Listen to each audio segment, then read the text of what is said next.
감사합니다. 말씀이 곧 하나님이시고 말씀이 능력이라 하셨습니다.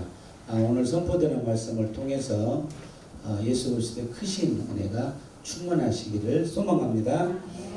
미가 5장 2절 말씀 같이 합독하십니다. 시작. 베들레헴 에브라다야 너는 유다 족속 중에 작을지라도 이스라엘을 다스릴 자가 내게서 내게로 나올 것이라. 그의 근본은 상고에 영원에 있느니라. 아멘. 오늘은 우리가 이제 이 미가서를 이제 통해서 우리의 구원자 되시고 우리의 영원하신 참 하나님 되시는 예수님께서 어떻게 오신다라는 것을 예언한 대목을 가지고 우리가 이 세상을 살아가면서 무엇이 중요한 것인지 또 앞으로 어떤 삶을 살아가야 되는지를 같이 상고하고 은혜 받는 시간이 되기를 소망합니다. 이제 오늘 미가서인데요. 자, 미가 선지자를 통해서 하나님께서 지금 이제 우리에게 주는 메시지는 바로 뭐냐면은 이제 앞으로 메시아가 온다. 그 메시아가 오는 것을 구체적으로 이제 예언을 하신 그런 대목이 되겠습니다. 지금 미가서는 약 이제 BC 700년경에 이제 기록이 되어 있습니다. 이제 우리가 항상 알다시피 BC는 기원전이죠. Before Christ. 그거는 우리 예수님께서 오시기 전 또 그 전으로부터 700년에 기록이 된 겁니다. 자, 그것은 우리가 이제 연대를 우리가 이제 항상 이제 성경 안에서 공부를 하고 그러는 것은 이 시대에 이 사람들이 이스라엘 백성들이나 이방인들이 어떻게 생활을 했고 또 하나님께서는 그 생활을 통해서 하나님이 역사하시고자 하는 내용이 무엇이고 그리고 창세로부터 태초로부터 계획하신 바 우리에게 주시는 그리스도를 어느 시점에 우리에게 임하게 하시는지를 살펴보는 시간이 중요하기 때문에 연대가 필요한 것이죠. 그래서 지금 이 지구상에 있는 모든 연대는 예수님이 오신 것과 오시기 전과 오신 후로 나눠지죠. 그래서 우리 역사책에서도 BC라는 것을 배우게 되는 거고 AD라고 하는 것은 서기를 뜻하는 거죠. 주의 해라고 표현을 합니다. 그래서 안노 도미나인데 그래서 예수님이 올 때부터 우리가 서기를 사용을 했기 때문에 지금 2020년이 된 거죠. 즉 예수님께서 이 땅에 오시기 2020년 됐다 하니 그 말씀이 됩니다. 자, 근데 그로부터 700년 전에 미가 선지자를 통해서 하나님께서 자 그리스도가 온다라는 것을 우리에게 이제 말씀을 해주시게 된 거예요. 그래서 미가서는 전체적으로 보게 되면은 자 메시아가 오실 것을 예언하신 그런 말씀이다라고 여러분들이 같이 이해를 하시면 될 것 같습니다. 자, 그 제목은 어떻게 뽑았냐면 이스라엘을 다스리시는 예수 우리도 그랬습니다. 자, 오늘 본문 말씀을 보게 되면 베들레헴 에브라다야 너는 유다 족속 중에 작을 자라도 이스라엘을 다스리는 자가 내게로 나올 것이라고 말씀하셨어요. 그리고 그의 근본은 상고의 영혼에 있다. 그 이스라엘을 다스리시는 분은 상고 옛날로부터 태초로부터 있다 그 말씀이에요. 이미 모든 것이 예정되어 있고 준비되어 있다. 그리고 그것은 영혼에 있다. 영원히 죽지 않고 영생하게 있다라고 말씀하시는 것이죠. 그러니까 예수님께서 우리에게 이때 그리스도로 오실 때에는 그것이 이미 하나님께서 아버지와 아들과 성령의 이름으로 같이 계시던 그분을 말씀이 육신이 되어서 우리 가운데 임하게 하셨고 그래서 참 하나님이 이 땅에 인자로 오시게 되고 그 인자를 통해서 영생, 영혼을 구원할 수 있는 우리들이 되게 하셨다고 지금 예언하시는 거죠. 자, 그럼 베들레헴 에브라다는 어디냐? 베들레헴은 예수님이 태어나신 곳이죠. 다윗의 동네가 베들레헴이에요.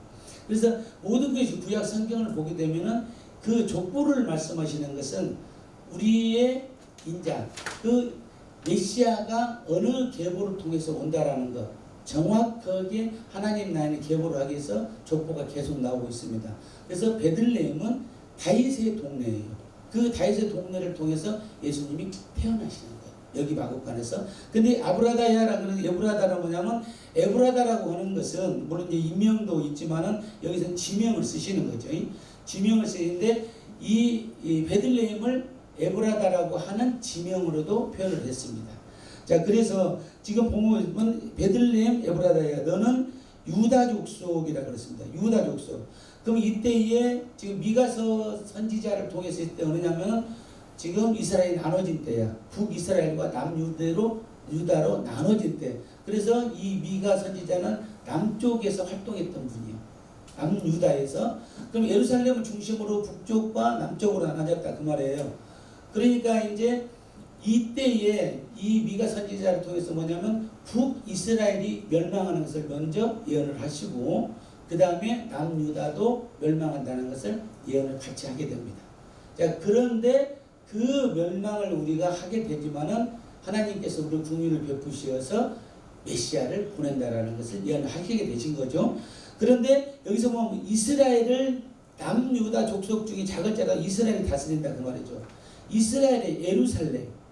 자, 예루살렘을 중심으로 남쪽과 북쪽으로 나눠지게 되는데 예루살렘 성이 만들어지는 거죠.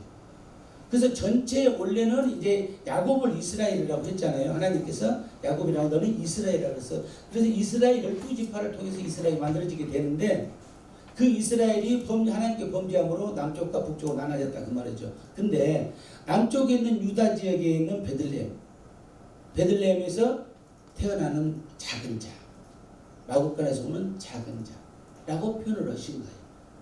그가 이스라엘을 다스린다고 얘기하는 거죠. 이스라엘 왕이 된다 그 말씀이에요. 즉 그것을 말씀해 주시는 거예요. 그래서 결국은 그때 당시를 보게 되면은 남유다하고 북이스라엘 나눠져 가지고 아수르와 바벨론에 의해서 멸망이 되지만은 다시 하나님께서 이스라엘 백성들을 선택했기 때문에 이들을 그 범죄함을 다시 회개를 통해서 용서를 해줌으로 그들을 다시 하나님이 자녀 삼아주고 백성 삼아주는 역사를 예수 그리스도를 통해서 즉 메시아를 통해서 이루게 된다는 것이 전체적인 요지가 됩니다. 자, 그러면은 이스라엘을 어떻게 이제 심판을 하게 된다고 말씀을 하셨냐면은 또 우리가 구약상에서 보면은 이스라엘 백성들 계속 심판하죠. 하나님께서 우리에게 복을 주셨는데 하나님이 복을 주셨어. 근데 우리는 계속 범죄를 해. 그 범죄는 뭐냐면 하나님을 믿지 않는 거예요. 그것이 범죄예요.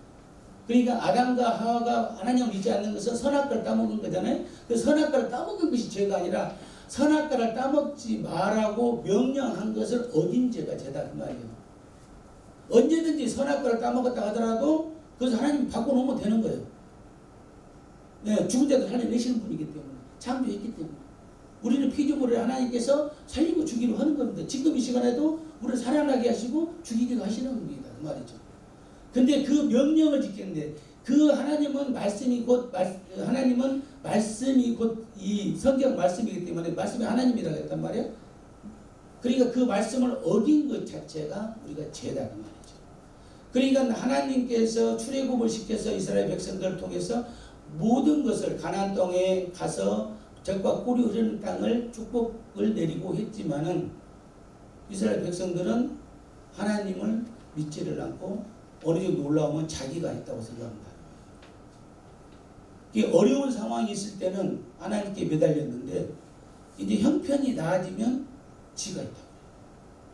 그래갖고 우상을 섬기는 거예요. 근데 우상을 섬기는 것은 대부분 어디서 나왔냐면 구약성경 전체를 보면 타락에서 나오는 거예요. 솔로몬이 1000명의 후궁들을 뒀던 것도 그 후궁을 통해서 나오는 우상, 하나님이 아닌 다른 그 무속신앙 같은 우상들을 섬기면서 망하게 되는 거거든. 그 솔로몬의 그 우상 섬김을 통해서 결국은 이스라엘이 남쪽과 북쪽으로 나눠지게 되는 배경이 되는 거예요. 우리가 지금 신앙을 하죠.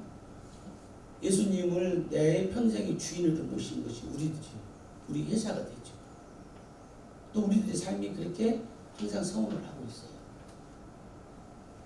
근데 그것이 언제나 좋았을 때만이 아니라 어려울 때도 어느 때도 내가 죽음의 앞에서도 예수를 부를 수 있어야 된다. 할렐루야. 네. 자, 그것을 하나님께서는 원하시는 거죠. 자, 근데 하나님께서 이때 당시에 이스라엘 백성들이 범죄하시는 것을 보고 심판을 한다고 얘기하시는데 어떤 내용이냐고 보겠습니다.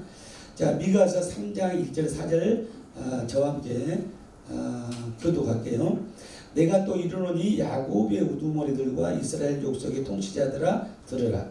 정의를 아는 것이 너희의 본분이 아니냐.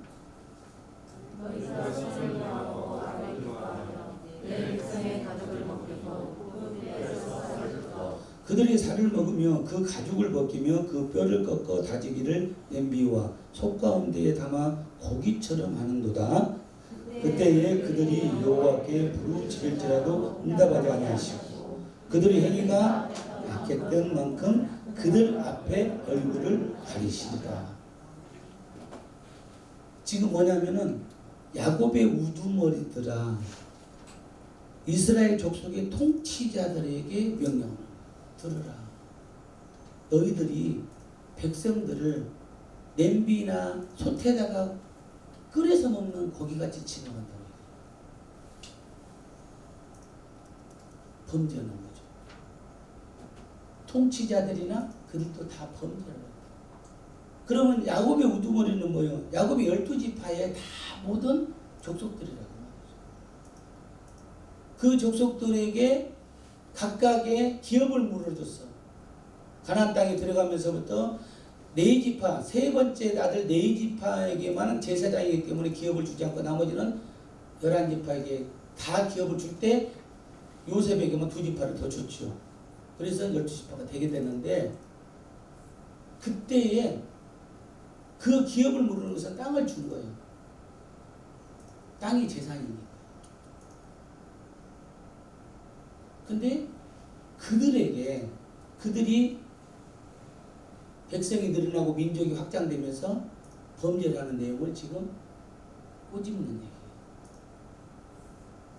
너희들이 우두머리가 됐고 통치자가 됐는데 너희들이 왜 백성들을 하찮게 여기느냐고 얘기합니다. 심지어는 방금 말씀드렸지만은 정의라는 것을 행하지 않고 그것을 선을 미워하고 악을 행하는 것을 일삼는다고. 누가? 통치자.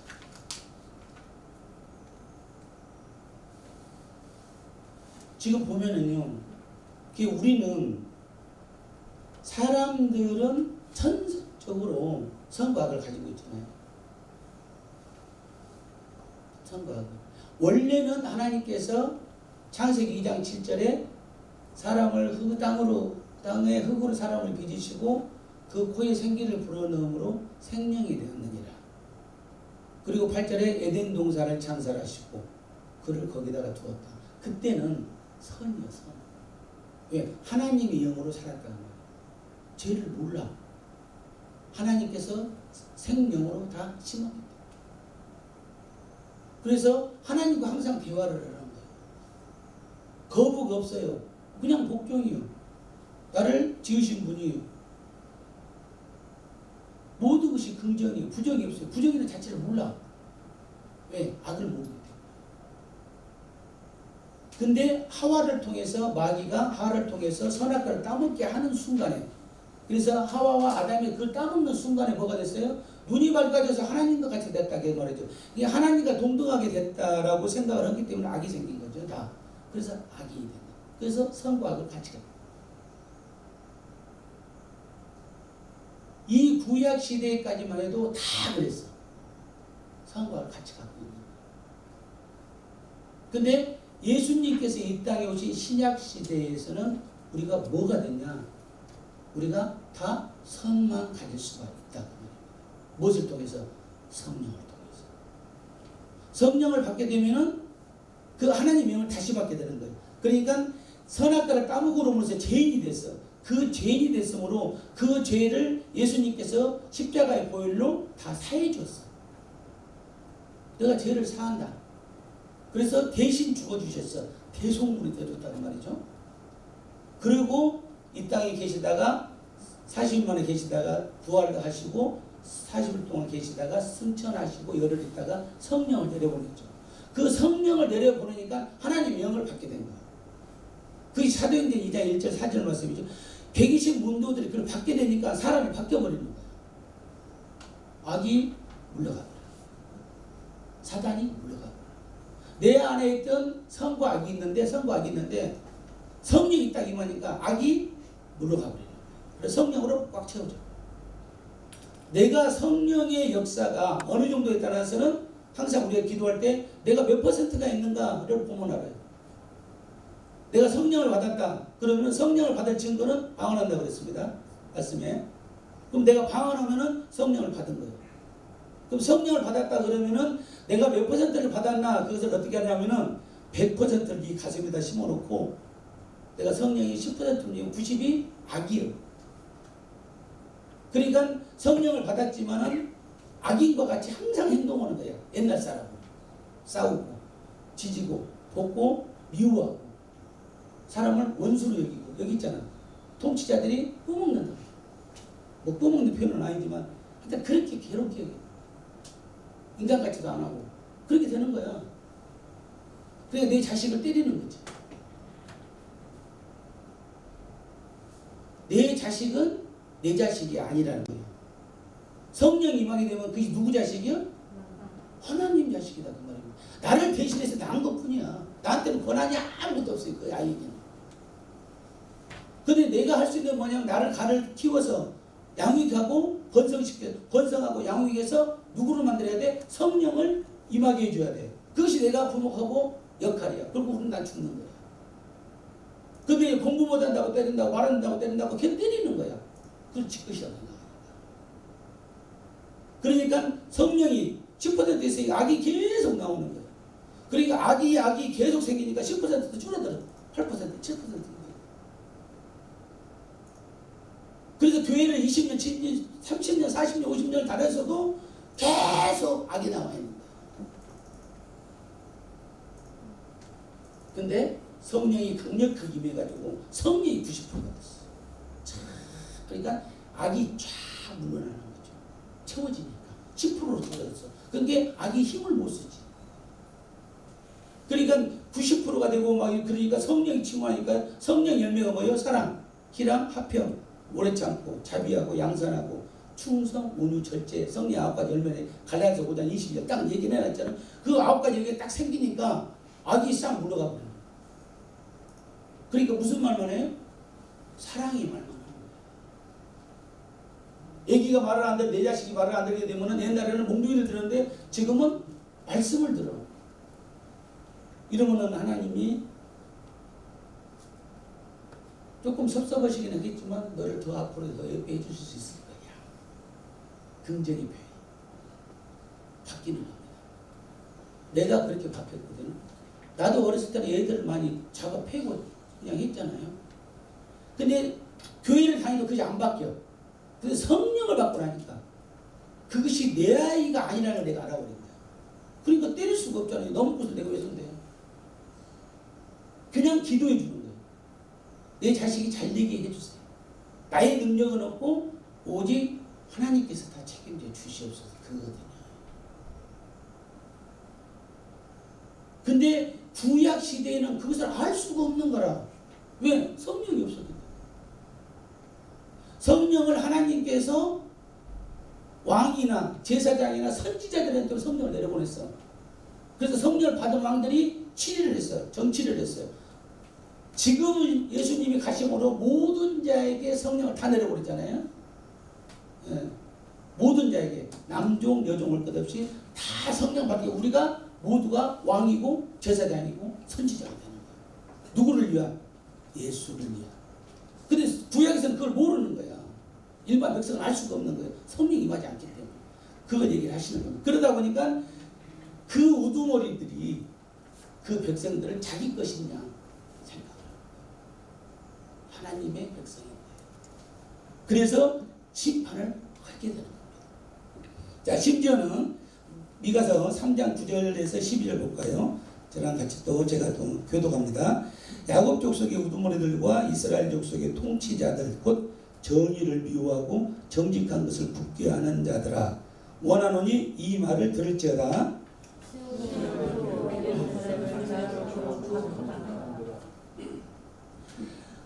그들의 우두머리들은 뇌물을 위하여 재판하며 그들의 제사장은 삭슬 위하여 교훈하며 그들의 선지자는 돈을 위하여 점을 치면서도 여호와를 의뢰하여 이르기를 여호와께서 우리 중에 계시지 아니하냐 재앙이 우리에게 임하지 아니하리라 하는도다. 이러므로 너희로 말미암아 시온은 가라앉은 밭이 되고 예루살렘은 무더기가 되고 성전은 사는 숲풀의 높은 곳이 됩니다. 아멘. 다시 강조를 하는 거예요. 하나님께서 선지자를 통해서 통치자들아 들으라. 9절 11절 볼까요? 그들의 울음을 들은 뇌물을 위하여 재판해. 옛날에는 왕들이 재판했잖아요.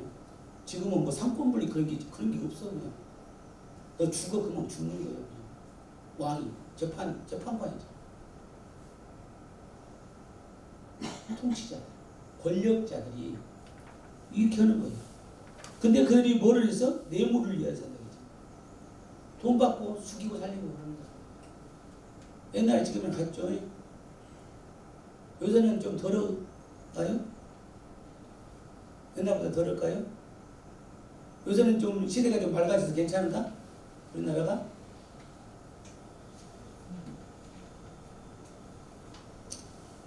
더 맑아졌으면 좋겠습니다. 또 뭐냐면은 그들의 제사장들, 종교인들이요, 종교 지도자가 뭐를 했냐면은 삭슬 위하여 돈을 받기 위해서 뭐를 했다고 했어요? 설교한다고 했죠.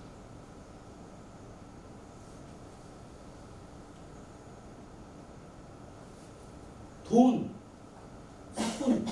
그래서 삭군이 되지 말라는 거야, 예수님. 돈을 받기 위해서 설교를 했다고 말이에요, 제사장들이. 또 그들의 선지자들은 돈을 위하여 점을 쳤어요. 예언을 해줬어. 점쟁이 같이. 선지자. 그러면 선지자나 제사장은 누구냐? 하나님의 영을 받은 자들이 기름 부은 자. 하나님의 영을 받는 자. 그들이 하나님을 팔아서 돈을 위해서 모든 것을 했다라고 지금 그 시대에 지금 BC 700년대에 지금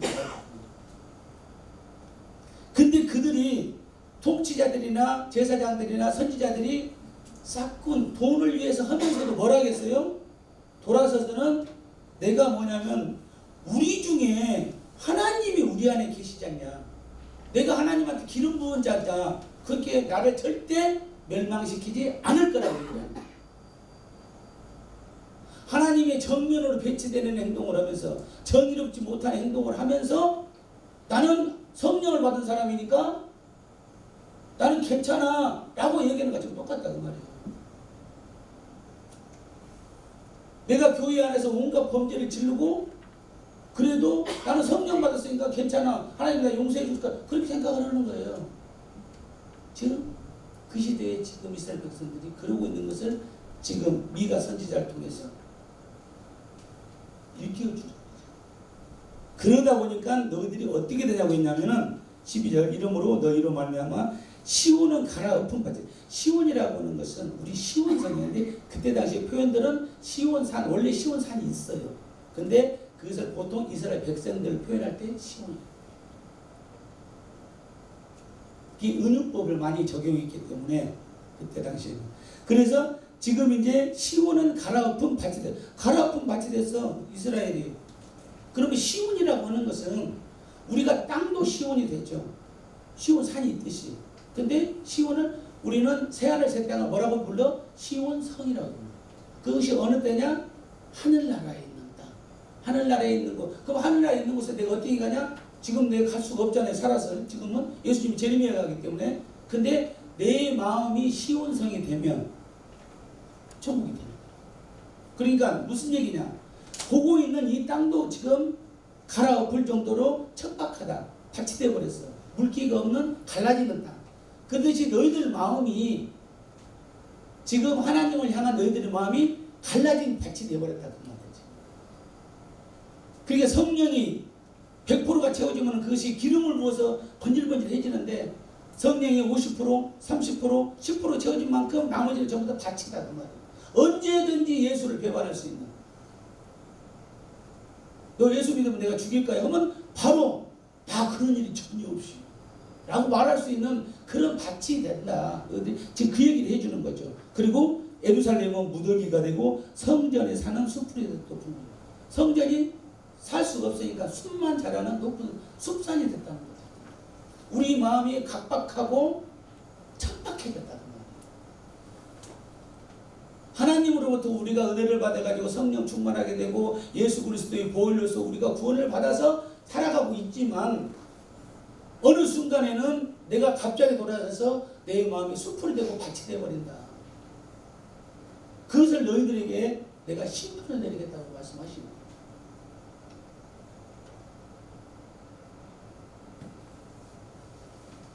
여기 이스라엘 백성들이 곧 우리들일 줄 믿습니다. 우리들이 예수를 믿음으로 일단 은혜를 받은 거예요. 은혜를 받은 뭐냐면 구원이 됐어. 왜 구원이 됐냐? 제사함이 됐다. 너희들이 이 선악과를 따먹으면 반드시 죽는다. 그 말씀이 명령을 어긴 죄를 예수 보혈로 우리를 씻겨줬다. 그래서 다시 성령이 되살아났어. 그래서 하나님의 음성을 들을 수가 있게 됐어. 하나님을 볼 수가 있게 됐다. 그 말입니다. 근데 그것이 다시 성령이 가려지고 성령이 덮어져 버리고 성령이 지워지고 옛날 모습이 옛사람이 다시 계속 나오게 되면은 이 마음이 밭이 된다는 것, 숲이 된다는 것을 우리가 회개하고 교훈 삼아야 될 줄 믿습니다. 네. 자, 하나님께서는 그럼에도 불구하고 이스라엘 백성들을 택하였으므로 끝까지 갖고 가는 거예요. 용서해 주.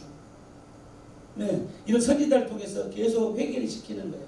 그래서 용서를 해서 하나님께서 우리를 다시 구원해 주는 역사를 하게 되는데 그것이 뭐냐면은 메시아가 탄생된다는 것을 예언하는 것을 해주는 거죠. 오늘 5장 2절이 메시아가 예수님 탄생을 지금 예언하게 된 건데 여기서 참고로 간단하게 구약 성경에서 많이 나오는데 그 중에서 몇 가지만 예수님이 오신다. 메시아는 그리스도란 뜻이요. 그리스도는 구원자란 뜻이요. 자, 그 구원자로 오시는 분이 바로 하나님이신데 그 하나님이 이 땅에 오신 이름이 뭐냐면 예수다 그 말입니다. 그래서 예수님 구원자가 되는 것이죠. 메시아가 되는 것이죠. 그분이 어떻게 온다는 것을 성경을 통해서 예언을 한 것을 몇 가지 보겠습니다. 자, 여자의 후손으로 온다고 되어 있습니다. 창세기 3장 15절 시작. 내가 너로 여자와 원수가 되게 하고 내 후손도 여자의 후손과 원수가 되게 하리니 여자의 후손은 내 머리를 상하게 할 것이요 너는 그의 발꿈치를 상하게 할 것이라 하시고. 자, 창세기에서 뭐라냐면은 여자의 후손으로 메시아가 가는데 그것은 서로 원수다는 얘기를 하는 거예요. 자, 그러면 이때 어떤 말씀을 하셨냐면 지금 마귀에게 얘기를 하는 거예요. 네가 지금 하와를 꼬셔가지고 했잖냐. 근데 여자의 후손이다. 그럼 여자의 후손이 누굴까? 여자의 후손이.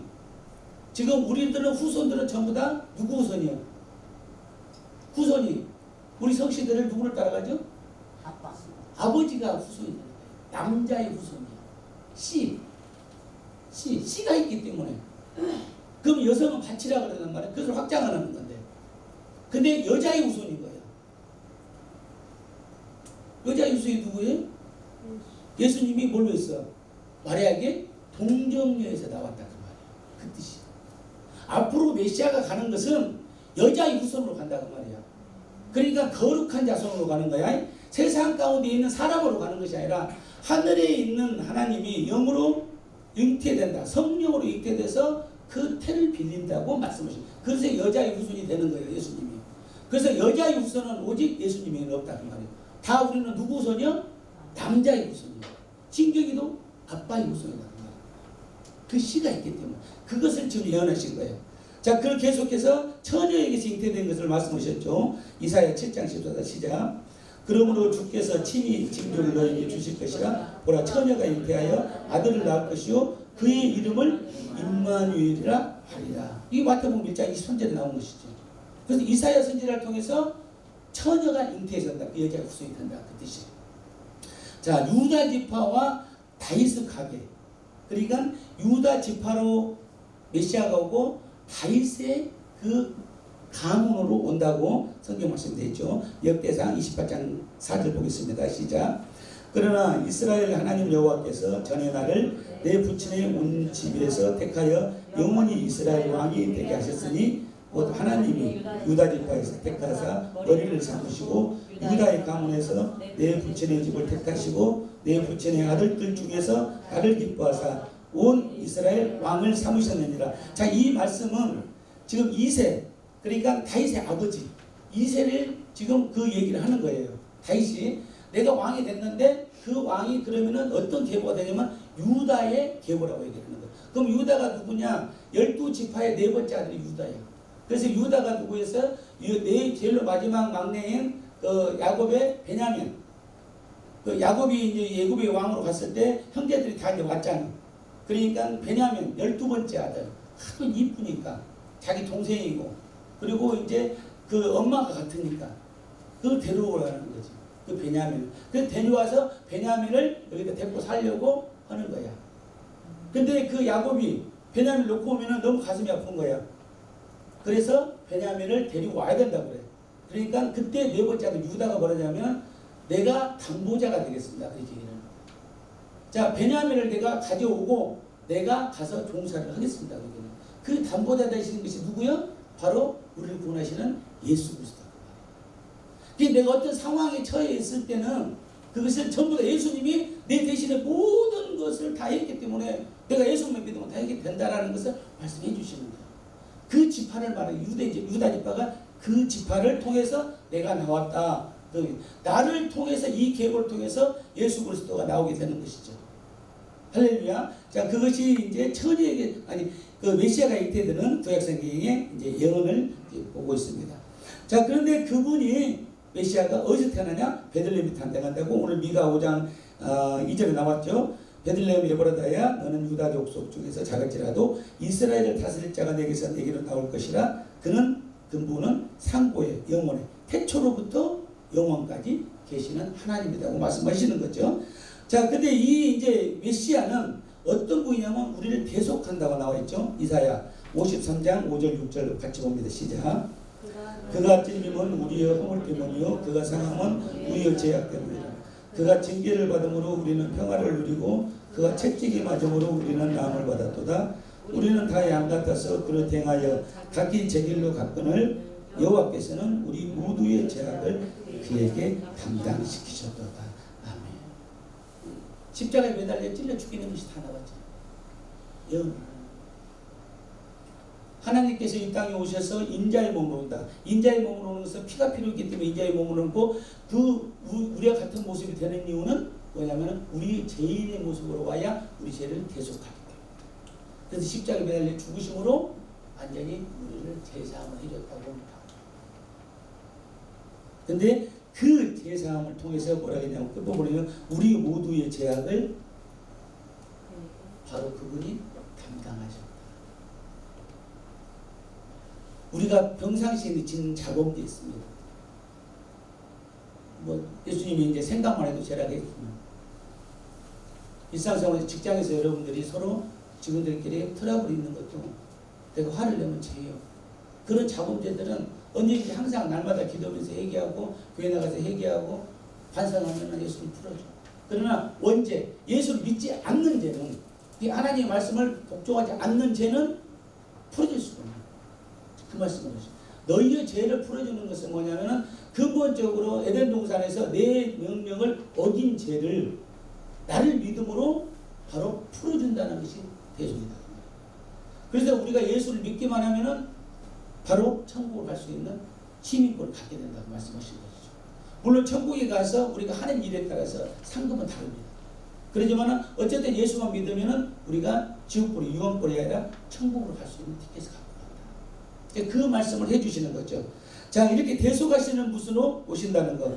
그 다음에 이 메시아는 영원한 메시아가 된다고 말씀하신 다니엘서 7장 13절 14절 보겠습니다. 시작.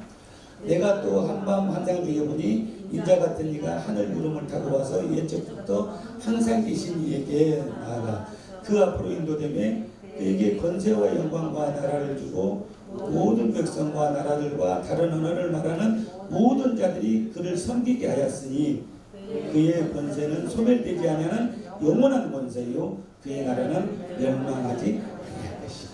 아멘. 그 메시아는 영원하신 분입니다.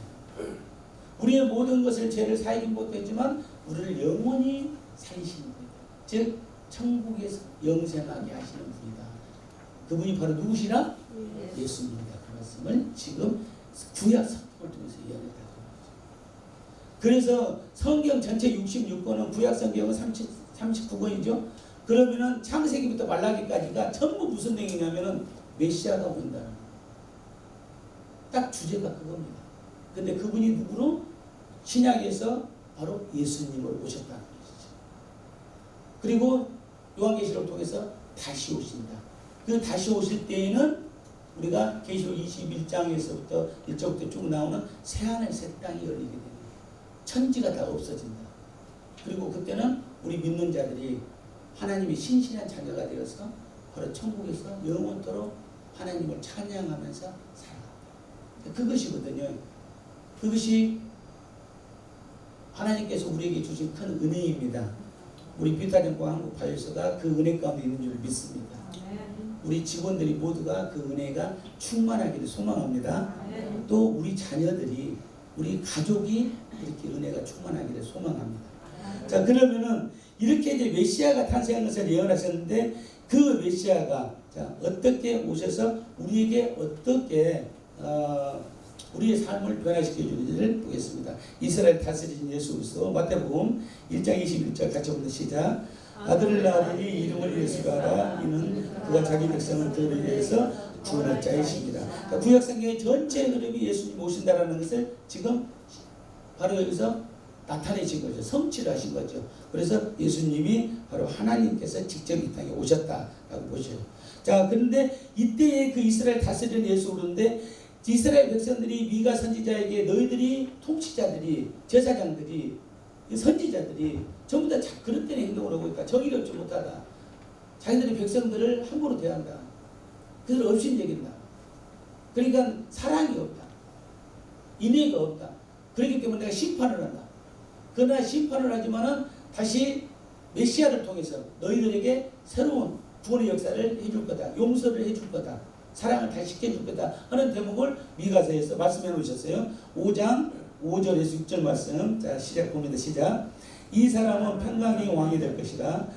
아수르 사람이 우리 땅에 들어와서 우리 궁도를 밟을 때는 우리가 7 목자와 8 군왕을 일으켜 그를 치리니 그들이 칼로 아수르 땅을 황폐하게 하며 니누르 땅 어기를 황폐하게 하리라. 아수르 사람이 우리 땅에 들어와서 우리 지경을 밟을 때는 그가 우리를 그에게서 건져내리라.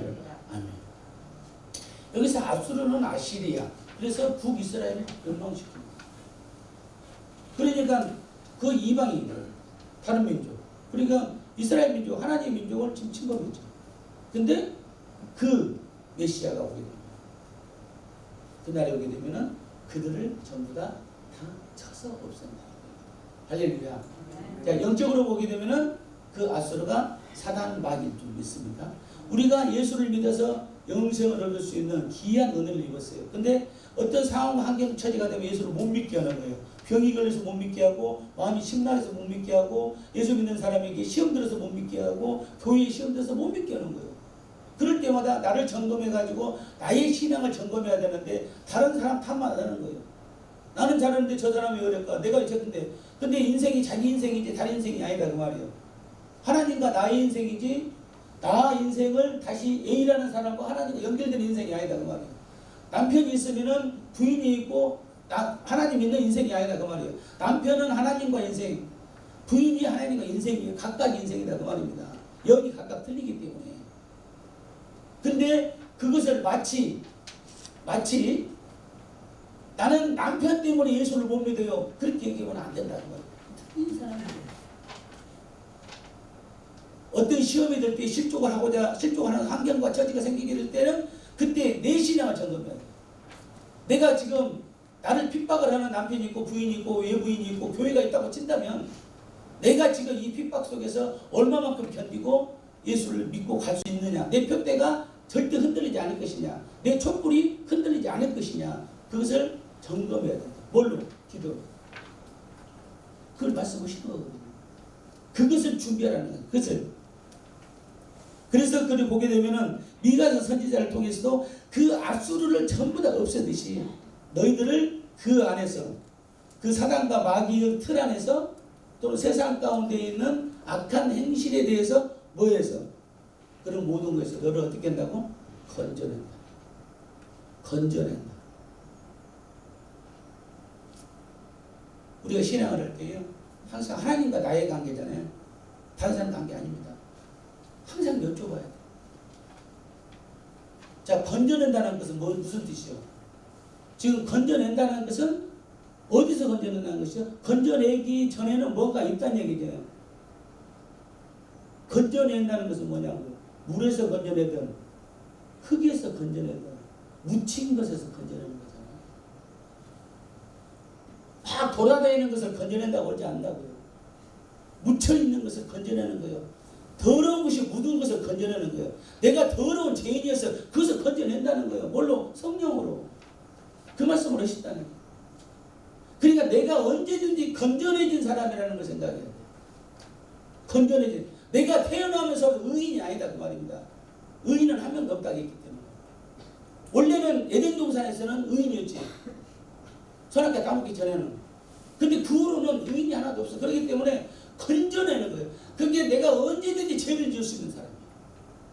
나는 이미 예수를 믿었으니까 죄가 없을 것이다. 천만의 말씀 얘기를 했잖아요. 제사장들이, 선지자들이 설교를 하면서 돈 받고 하면서 나는 성령 받았으니까 여호와가 나한테 있으므로 내가 여기서 해를 받지 않을 거라고 얘기를 하잖아요.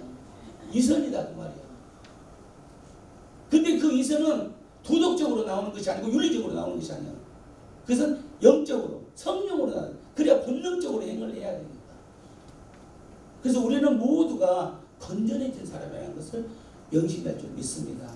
그래서 언제든지 내가 건져냈는데 다시 그 웅덩이로, 죄의 웅덩이로 들어가지 않도록, 그 똥물에 들어가지 않도록 나를 계속 점검해야 된다. 아, 하나님 나를 건져내셨죠. 하나님 어쩔 때는 교만해지면 하나님 나를 이렇게 의롭게 해줘서 고마워요. 의롭게 해서 뭘 의롭게 해? 너를 내가 건져냈는데. 그러니까 너는 계속 뭐를 해야 돼? 정금과 같이 연단을 해야 한다고 말이야. 내가 어떤 시련을 주면 연단해야 돼. 비를 맞으면 비를 내리면 비를 맞고 연단 기도하고, 눈을 내리면 눈을 맞고 기도하고, 태풍을 주면 태풍을 맞고 기도하고, 홍수를 주면 홍수를 맞고 기도하고, 홍수 속에서 네가 떠다니면서 기도를 해야 한다 그 말이야. 그 떠다니는 한가운데서 기도했을 때 네가 죽는다면 그것은 내가 너를 데리고 가는 것이지 너는 죽는 것이 아니다 그 말이에요. 세상 사람들이 보기에는 죽었다 하지만 너는 지금 나한테 와서 찬양할 때다 그 말입니다. 할렐루야. 네. 그것이 믿음이, 하나님 우리에게 원하는 것은 그것이다. 즉 건져냈다. 우리가 건진받은 사람이다. 언제든지 내가 건져졌기 때문에 언제든지 겸손해야 돼. 겸손. 그러니까 하나님이 겸손히 하고 교만이 만왕의 그 악이라고 했는데, 정말 교만이 악이라는 것을 정말 기도해보면 알게 돼요. 귀타양봉 한국바이러스가 더욱더 겸손하고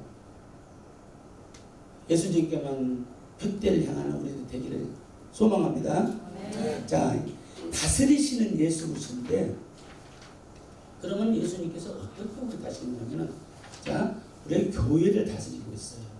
지금 교회를. 자, 마태복음 16장 18, 19절 보겠습니다. 시작.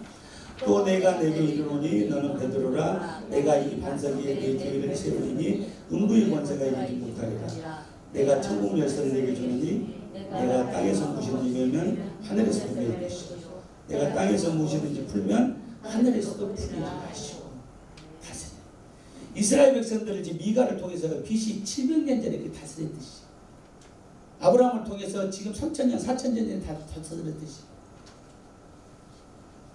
그 다스리는 역사는 지금도 계속 있다.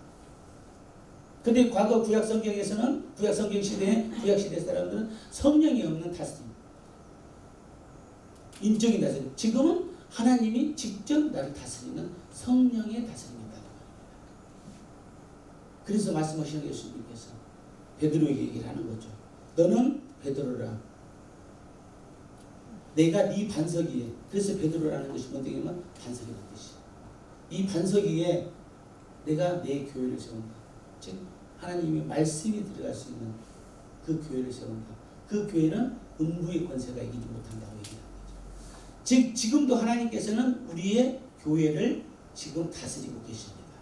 그리고 일으켜주고 계신다는 말이에요. 그리고 그 안에 있는 우리들을 건져내고 계십니다. 교회는 내가 가는 곳이 아니라 그랬죠. 내 집에 들어가는 거예요. 주일날 나 교회가 그것은 전부 잘못된 얘기라는 말이에요. 내 집이 가는 거예요. 그 집이 누구 집이에요? 내 아버지 집. 하나님 아버지 집을 가는 거예요. 근데 원래는 거기서 살아야 돼 내가.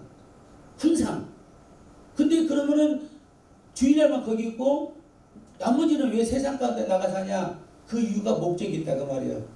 나를 전파하라. 하나님을 전파하라고 나오는 것이지 우리가 밖에서 있다가 교회를 가기 위해서 교회를 가는 것이 절대 아니다 그 말입니다. 아버지 집에 원래 살아야 되지만 다시 말씀드리지만 나를 전파해라. 예수를 복음을 전파해라고 내보낸 거예요. 그래 내보내고 다시 너희들 영성이 떨어지지 않냐? 세상에 부딪히려 가니까 마귀가 막 공격하지 않냐? 그러니까 뭐라고 그래? 새벽 기도를 오라고. 무장을 해야 됩니다. 언제든지 영적으로. 그걸 물리쳐야 된다.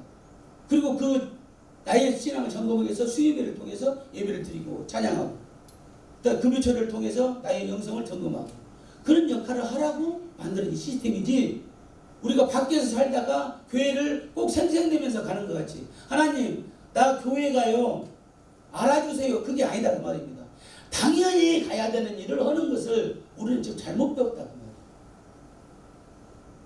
교회는 하나님이 다스리시고 일으키 세우시는 것이죠. 우리를 건져내시는 거예요. 코로나19로 인해서 많은 환경에 어려움이 있죠. 국가의 정책도 있고 세계적인 어려움도 있죠. 우리가 국가의 정책도 잘 따라야 되고 거기 맞춰서 해줘야 됩니다. 왜? 예수님이 뭐라 했어요? 세금 가지고 돈을 가지고 얘기했을 때 이거를 가이사한테 주느냐 하나님께 드리고 뭐라 했어요? 가이사의 것은 가이사에게로 하나님의 것은 하나님에게. 자, 이 세상이 따로 떨어져 있지 않다 그 말이에요. 하나님 다 권능 아래에 있는 것이다. 그럼 너희들이 그 세상 가운데 살아갈 때에도 예수로 사랑을 전파하기 있는 것이기 때문에 그걸 단절하지 말라고 하는 말씀으로 우리가 받아들입니다. 그러니까 방역을 하게 되면 지켜야 되는 거예요. 그러나 그 방역이 오버되지 않도록 핍박이 되지 않도록 우리가 뭘 해줘야 돼? 기도를 해줘야 돼.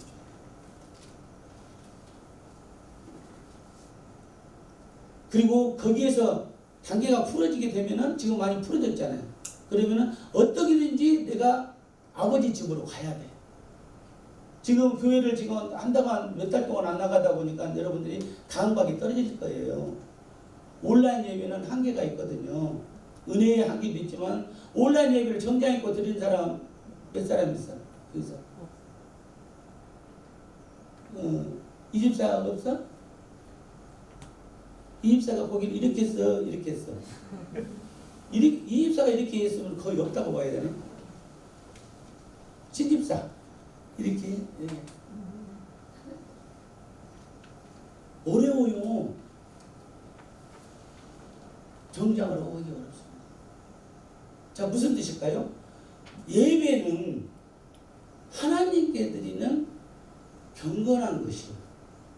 근데 그것을 빠자마 입고 다리 꼬고 앉아서 이렇게 되고 있잖아요.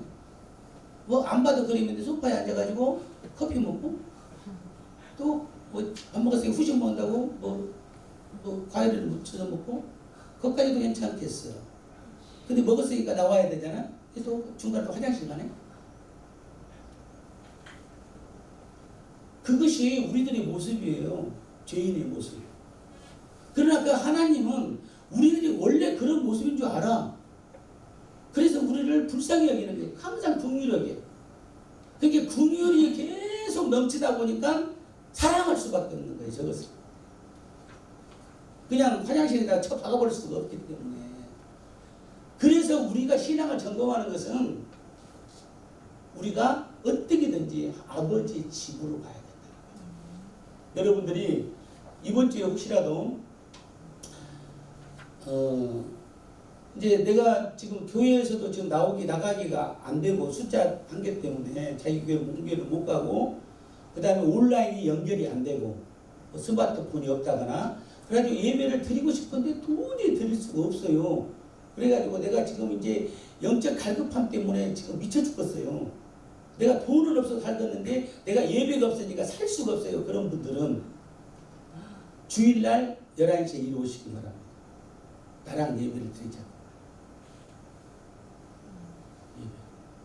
우리는 예배 장소잖아요. 지금 이번 주일날 내가 드렸는데 예배 중에 기도를 하는데 하나님 갑자기 그런 음성을 주시는 거예요. 너는 은혜롭게 나를 와서 찬양하고 너무 고맙다. 근데 지금 매주 수요일에도 전직원이 드리는데 지금은 간부들만 드리고 근데 그 직원들이 전부 다 지금 100명이 넘는 직원들이 전부 다 예배를 못 드릴 텐데 그들을 생각하면 어떨거나 그 숙제를 주시더라고요. 이게 가슴이 다 안 나갈 텐데. 그래서 한번 물어보기로 했어요. 여러분들에게. 그래서 그럴 분이 계신다면은 또 아무도 없는데 선포만 해놓고 그럼 내가 교회를 또 못 가잖아요. 그러니까 얘기를 해줘야 돼. 김 부장이. 네. 한 분이나 있으면 내가 얘기를 했다 그 말이에요. 주일날 11시 본 예배를. 근데 자기 교회를 갈 수 있으면 무조건 가야 돼. 일부러 올 필요는 없고. 근데 온라인 예배를 열심히 잘 드릴 수 있다면 드리시면 돼요. 근데 온라인 예배를 화장 입고 드리면 이리 오라 그 말이에요. 그것을 해주시기 바랍니다. 자, 뭐냐면 마태복음 16장 18, 19절 말씀은 그 베드로에게 교회를 세운다 했는데 그 교회가 음부의 권세가 못 이긴다. 너희들을 건져낼 것이다. 그 하나님이 집이다라고 얘기를 했잖아요. 근데 거기서 뭐냐면은 내가 천국 예수를 내가 너한테 주는데 네가 땅에서 무엇이든지 매면 하늘에서 맨다 했어요. 땅에서 매버리면은 묶어버리면 하늘에서 묶고, 네가 땅에서 무엇인지 풀면 하늘에서 푼다. 이게 뭔 얘기냐면은 교회가 문을 닫으면 너희들 축복권이 끝난다. 그 얘기.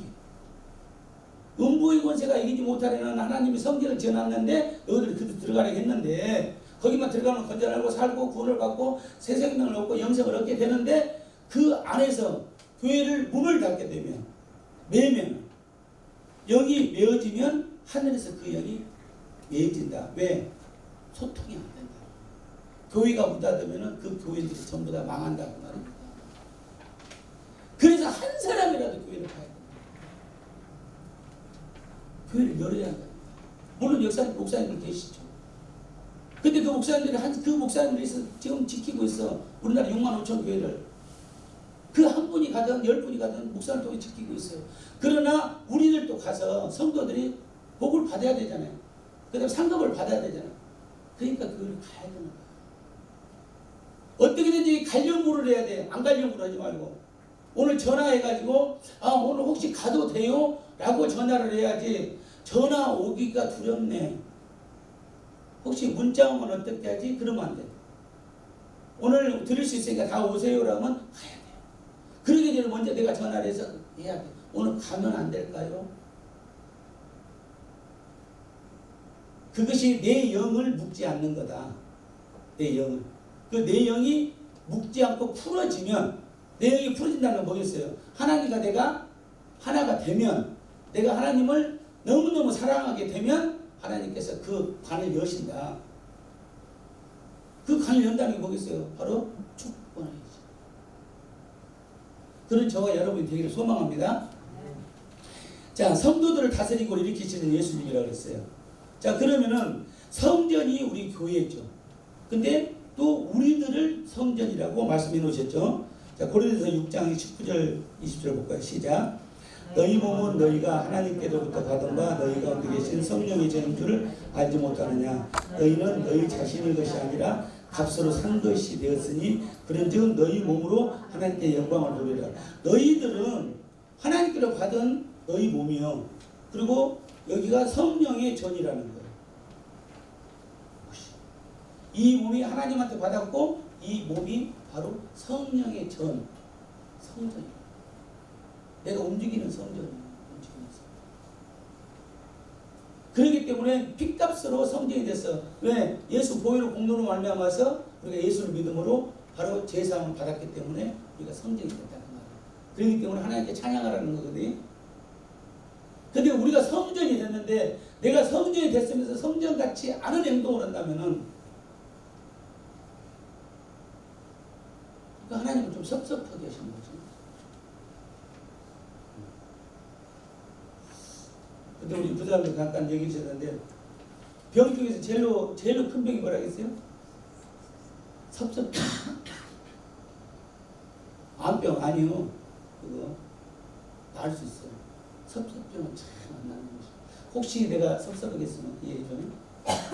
선생님, 동PD 혹시 내가 섭섭하겠어? 내가 여러분들 섭섭하겠으면 이해해 주시기 바랍니다. 또 어떤 여타의 이유로든 섭섭하겠으면 제가 회개하겠습니다. 여러분들도 섭섭하지 않게 누구든지 내 형제, 자매, 자녀, 교회 누구든지 섭섭하지 않게 섭섭하지 않게 하려면 배려가 들어야 돼요. 돌이켜보고 배려해보고 내가 먼저 낮아지고 먼저 죽어주고 그래야 될 줄 믿습니다. 자, 그래서 내가 성전이다 그렇게 된 것이죠. 그러니까 내가 움직이는 성전이고 내가 그 움직이는 성전이 예배를 드려서 교회를 가는 거죠. 그럼 내 안에 있는 영이 성령이 너무너무 기뻐하는 거예요. 아버지의 집으로 갔기 때문에. 그러면은 거기서 복의 복을 더할 줄 믿습니다.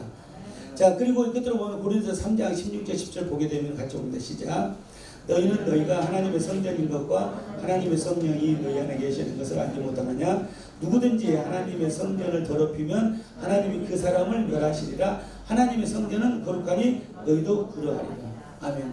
우리는 앞으로 이 코로나19 이 시대 이후에 교회에 대해서 아무도 알 수가 없어요. 세계적으로 있는 모든 정부가 잘하는지 못하는지를 알 수가 없어요. 왜? 성전이 됐잖아요. 네가 땅에서 매면 하늘에서 맨다겠어요. 자, 여기서 땅이라는 것은 성전이에요. 교회가 문을 닫으면 하늘의 축복이 묶인다겠어요. 그 뜻이에요. 지금 예수님 하신 말씀이 베드로한테 교회를 지키면서. 근데 우리나라는 이 교회 10명씩 나가기도 하고 50명 나가지만 외국은 교회 문을 닫은 나라가 엄청 많아요. 아예 출입을 못해. 못을 박아놨다는 말이에요. 자, 이 판단은 하나님 것입니다. 그런 방역을 위해서 교회를 문 닫는 것이 최선이었냐. 지금 교회 문을 열고 성도들이 다니면서 자발적으로 스스로 방역을 잘 지켜서 그것을 정말로 이웃 사람들에게 해가 가지 않도록 하면서 하나님께 영광 돌리는 일이 잘한 것인가는 앞으로 곧 나올 겁니다. 누구의 판단으로? 하나님의 판단. 나는 그것이 두려운 거예요. 그러나 그 두려운 것은 내가 두려운 것이 아니라 인간적인 마음으로 두려운 것이지. 그러나 어차피 어떤 모습으로 하든 간에 하나님께서 세상은 멸망한다고 그랬어요. 이 땅이 없어진다 했다니까요. 그때가 예수님이 재림을 해야 되는데 그때는 도적과 같이 오리라. 아무도 몰라. 내일 오실지 언제는 몰라. 그렇기 때문에 내가 계속 기도를 해야 돼. 내가 오늘 기도를 많이 쌓아놨어도 내가 오늘 기도 안 하고 밭에 가서 농사 짓고 있으면 그날 와보시는 거야. 10처녀 중에 5처녀 같이. 등불은 준비했지만 기름이 없어. 성령이 없어. 그러니까 기다리지 않는 거야. 그때 오시는 거야. 그때 오게 되면 나는 나고자가 되는 거예요. 하늘 못 가. 그래서 지금 방역을 아무리 통치자들이 잘한다 해도 그것은 하나님의 영역이 아니야. 그냥 인간의 영역이에요. 주의하자. 만나지 말자. 그런 거잖아요. 근데 제일 중요한 것은 교회를 지금 문 닫고 있다는 거지. 근데 그 판단을 하나님이 놀랍게 증거를 시켜라고 하는 거죠.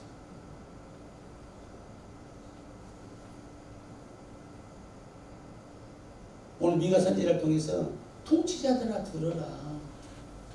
제사장들아 들어라. 선지자들아 들어라 했잖아. 너희들이 백성들을 귀하게 여겨야 되고 너희들이 품꾼이나 싹꾼이 아니라 돈을 얻는 것이 아니라 내가 준 너희들에게 준 기름 부음으로 예수 그리스도를 증거하고 하나님의 사랑을 증거하라고 했건만 너희들이 사리사욕을 위해서 했다. 근데 그 사리사욕이 내 돈이 아니라 모든 것들이 육적으로 했다. 방역이 육적이라 그러면은 잘못된 것이다. 영적으로 해야 되는데 하나님의 무릎 꿇고 하나님 내가 방역을 해가지고 이번에 10명을 해가지고 하겠습니다. 그래서 기도를 했냐 그 말이지. 자 2m 거리 3m 거리 그 뭐야 2단계가 3단계 그래서 하나님께 물어봤냐는 거예요. 그거를 나는 물어봤으리라고 믿어. 그 중에 한 사람은 하나님이 기름 문제가 있을 거라 믿기 때문에. 그냥 1단계를 할 것, 3단계를 할 것을 여러분들이 회의를 해서 결정하는 것이 아니라 결정해도 답이 없잖아요. 백신이 나와도 안 되고 치료제가 없는데 그 하나님께서 모든 정보를 가지고 있기 때문에 물어봐야 한다는 거지. 3단계 할까요? 하지 말까요? 그렇게 기도한 사람이 각 나라의 정부에서 과연 몇 명이 있을 것이냐는 거. 그리고 나서 하나님께서 나중에 징벌을 내릴 때에 뭐라고 말을 할 것이냐. 믿는 자들에게. 안 믿는 자들은 어쩔 수 없어요. 모르니까. 그래서 말씀하신 건 로마서 10장 13, 14절의 말씀이지. 주 예수를 믿으라 그래야 너와 내 집에 구원이라 받으리라 했어요. 그리고 주의 이름을 부른 자는 구원을 받으리라 했어요. 누구든지. 근데 누구든지 주의 이름을 부른 자는 구원을 받으리라 했고 근데 14절에 뭐라고 했냐. 그런즉 너희가 믿지 않는 자가 어찌 부르겠냐는 거예요. 예수를 부르면 사는데 안 믿는데 예수를 안 믿는데 어떻게 부르냐고요. 부를 줄 모르는데. 예수만 부르려고 하면 이렇게 두드러기가 나버리는데. 그리고 또 말씀했어. 믿지 않는데 어찌 부르겠냐. 듣지 못했는데 어떻게 믿겠냐는 거예요. 아 예수를 들어본 적이 없는데 어떻게 믿어요. 뭐 얘기를 해줘야지. 우리들한테 하는 얘기예요. 믿는 자들에게. 그리고 말씀하신 거예요. 너희들이 전파하는 자가 없는데 어떻게 그 사람이 듣는다냐. 전파를 해라 그 말이야. 네가 너희들이 예수 그리스도의 사랑을 입어서 내가 은혜를 받았다. 그 축복을 받았다. 무조건 뷰타장품 한국바이오스에 있는 여러분들과 저는 축복권을 받았습니다. 할렐루야. 영권, 인권, 물권이 부여받은 줄 믿습니다. 아멘. 지금 여러분이 가지고 있는 물질적 고난이 있으면 그것이 곧 해결될 줄 믿습니다. 아멘. 그것이 여러분들이 가지고 있는 몸에 어떤 병이 있다 그러면은 그것이 질고가 있다면 그것이 예수 이름으로 완전히 해결될 줄 믿습니다. 아멘. 치유될 줄 믿습니다. 아멘. 그게 능력이거든요. 하나님 능력이. 근데 그것을 전파를 해야 되는데 전파하는 사람이 없는데 어떻게 듣는다냐? 듣을 수가 없는데 어떻게 믿는다냐? 믿지 않는데 어떻게 부르는데 예수. 그 일을 하시는 거예요. 어떤 한능과 고통과 역경이 왔을 때에 이보다 더한 코로나가 왔을 때에 이보다 더한 방역이 왔을 때에 하나님 이제 도저히 사람들이 세상에 거리를 나가면 안 되겠습니다. 그 이유가 뭐냐면 서로 만나면 침택해가지고 병이 옮긴다고 합니다. 그래서 교회도 못 나오게 해야 되겠습니다. 할 것 같으면 기도를 해야 한다. 허락을 받아야지요. 하나님께. 천지 주인이 하나님이 주인인데 주인한테는 허락 안 받고 지가 지 마음대로 하면 되나? 나중에 그걸 감당을 못 한다 그 말이야. 왜? 그 징벌과 심판을. 그것이 세계 지도자들한테 두려운 것이죠. 깨어 있으면 좋겠습니다. 할렐루야. 그래서 하나님 그러셨죠. 너희들이 성령이 전인데 만약에 누구든지 하나님의 성전 교회나 네가 움직이는 성전이잖아. 너 성령 받은 너를 더럽히면 하나님 그 사람 어떻게 한다고요? 멸한다. 죽여버린다. 멸 없애버린다는 거예요. 성령 충만한 너를 온전히 예수님만 찾는 너를 세상에는 물정을 하지 않고 하나님께만 영광 돌리려고 하는 너를 온전히 예수로 사랑만 전하는 너를 사람들과 싸우지 않고 시기하지 않고 질투하지 않고 분쟁하지 않고 온전히 기도만 하는 너를 누군가가 해하려고 한다면 반드시 그를 내가 죽이리라. 성전을 문 닫으면 안 되는 이유가 여기 있는 거예요. 교회를 문 닫으면 안 되는 이유가 여기 있는 거예요. 죽으니까. 멸한다고. 지금은 몰라. 지금은 정치인들도 자기가 잘하는 줄 알아. 그러나 하나님의 시간표는 다른 것이고 하나님의 법은 다른 거예요. 우리들은 이 어려운 때, 이보다 더한 때가 오더라도 항상 내가 움직이는 성전이야. 저는 교회를 못 가더라도 여러분들이 내가 성전이야. 내가 여기서 기도하고 무릎 꿇고 회개하고 하나님만 생각해야 돼. 나의 영을 정수리에 기름 부어 주시옵소서. 내 아픈 것을 다 치유하여 주시옵소서. 모든 가난과 질고와 저주를 다 끊어 주시옵소서. 그걸 매번 기도를 해야 돼. 주인한테 기도를 해야 되니까. 그러면 주인이 다 들을 줄 믿습니다. 그것이 우리 비타장품이 되고 바이러스가 되는 겁니다. 그리고 우리 임직원들이 다 될 줄 믿습니다. 이번 주에 교회 잘 나가시고 혹시 교회에서 무조건 나가면 또 쫓아낼지 모르니까 50명 넘었으니까 51번째 갔는데 51번째라고 못 들어오게 하면은 또 실족해가지고 내가 앞으로 오기만 해봐라. 오늘 가봐라 하고 그냥 팍 돌아서 가지 말고 아예 그러니 전화를 드려. 혹시 내가 시원 한 번쯤 갈지 모르는데 가도 되나요? 아니 교회에서 51번째 오면 어때? 지하실에다 숙여놓고 예배드리면 되지. 뭐가 문제예요? 기도실에다 넣어놓고 문제가 문제예요. 한 사람이 이렇게 이웃 사람이 해가지고 두 사람이 해가지고 이렇게 같이 드리면 되지. 예배를 방해하지 마라 그 말입니다. 예배는 뭐 하나님께 드리는데 하나님을 방해하지 마라. 그래서 여러분들이 지금도 기다리고 있어. 김진구 주인 지금 교회에서 항상 다녔던 자리가 있잖아. 그 자리에서 성령님께서 친구를 부르겠어. 친구야 너 뭐하냐? 너가 지금 복을 주려고 그러는데 빨리 와야지.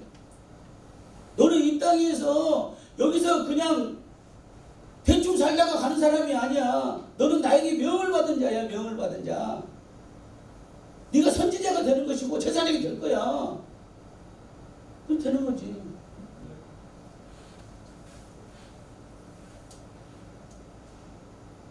그래서 항상 기도해야 돼.